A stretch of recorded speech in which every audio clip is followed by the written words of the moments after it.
Salut à tous et bienvenue pour ce nouvel épisode d'Erwan en parle. Aujourd'hui, on va parler de la plateforme YouTube.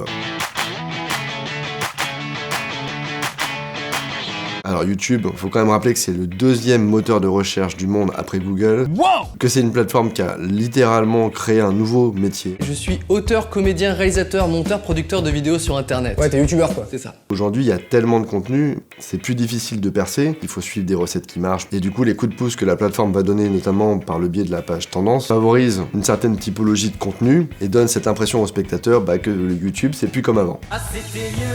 YouTube évolue de plus en plus vers une télévision digitale, avec des programmes, avec des cases. Si vous prenez McFly et Carlito, ils ont lancé en 2019 quand même un live à 7h du mat qui fait vraiment penser à toutes les formes de matinales qu'on peut retrouver déjà à la télé. C'est la troisième matinale officielle avec toute l'équipe. Générique.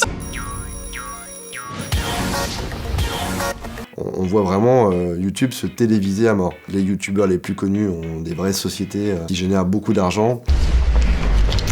Donc il y a un triptyque. D'un côté, le créateur de contenu, de l'autre, la marque qui paye le créateur de contenu, et le troisième, qui est le spectateur, et qui est la cible. Les youtubeurs sont très transparents. Il y en a même qui donnent les chiffres, qui expliquent qu'ils sont aujourd'hui youtubeurs et chefs d'entreprise. Donc là, le prix à payer pour nous, ça a été un bon paquet de pognon. On retrouve même dans les commentaires de ces vidéos des gens qui disent voilà, c'est super, on est content que ça marche pour toi, et on accepte ce principe de la sponsorisation parce que ça nous permet d'avoir des super contenus de ta part.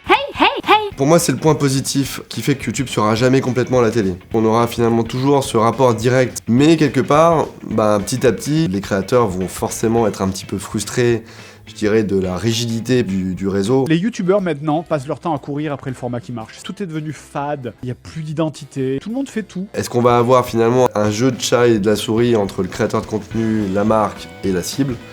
Ou est-ce que petit à petit, il va y avoir une manière finalement pour ces trois parties de cohabiter, de trouver leur place? Pour moi, tout l'enjeu est là. C'est tout pour aujourd'hui, j'espère que cette vidéo vous a plu. Moi, je vous dis à très bientôt pour un nouvel épisode.